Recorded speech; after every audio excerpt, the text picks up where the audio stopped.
Shana Tova. I hope everyone is having a peaceful start to the high holidays. It's really nice to see so many people here today. You never quite know in these times how many people will show up, but it's really nice that we can all show up.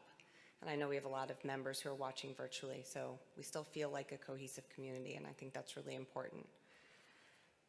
For the last decade, I have been deeply involved in the Temple community.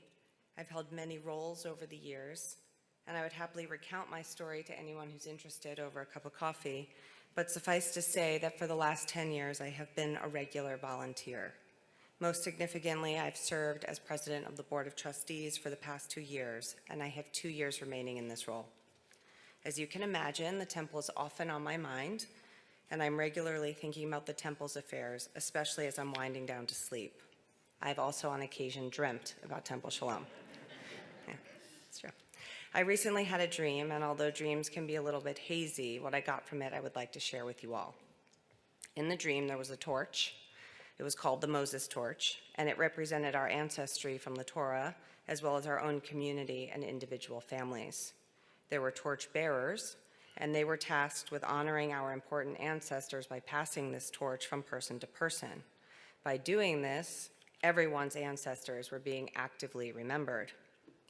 This nice dream rattled around in my brain for a little while, and the more I thought about it, I was able to connect the dots. That Moses represents the connection from the connection of our people from God to the Torah, and from the Torah, the connection passes from rabbi to the congregation. And we all, in our own way, take turns holding the Moses torch as we receive it and pass it along to our own children. This way, we ensure the remembrance of our ancestry and our Jewish tribe. My role and purpose as president is to help inspire our community to engage and participate in temple life. So with that in mind, at Rosh Hashanah, I ask, what can we each do to create a light for other congregants, for new members or our children, and help pass along the torch, ensuring that it stays bright and in safe hands? Temple Sholom is more than 105 years old.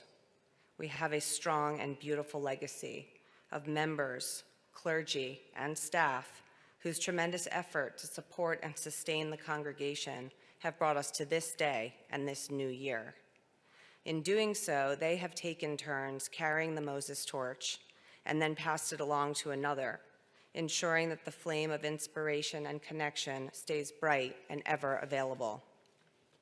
What motivates each of these individuals is personal and distinct, but yet it holds a common thread, a love of Judaism and a love of Temple Sholom.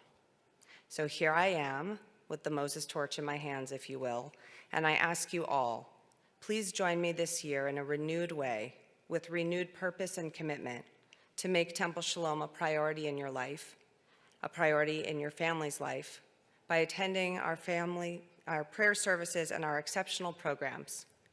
Please be a light bearer in your own way and help bring others into our community, making them feel welcomed and connected. Shana Tova.